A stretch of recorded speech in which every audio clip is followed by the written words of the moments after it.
Russians are stunned. Analysts compared the losses of Ukraine and the Russian Federation in technology, and got an unexpected result.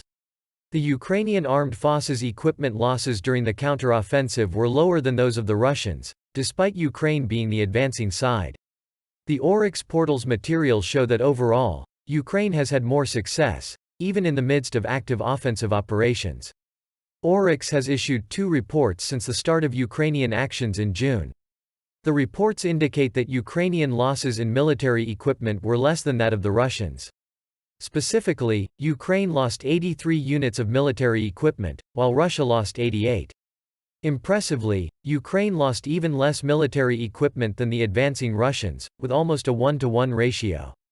For tanks, Putin's military lost 18 units, while Ukraine lost just 13, including a Leopard 2A4 and 2A6. Putin's propaganda tactics often exaggerate losses and unfairly attribute one Leopard to 10 losses.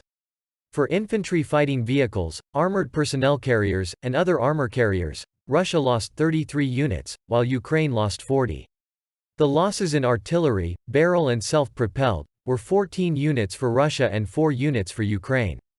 In terms of the counter-battery, Ukraine maintained superiority and destroyed significantly more Russian guns. Despite Russia's formidable fortifications in southern Ukraine, Ukraine's success is impressive. Russia suffered several times more equipment losses during its assaults than Ukraine, with an overall loss ratio of 3-to-1 and a tank loss ratio of 4-to-1.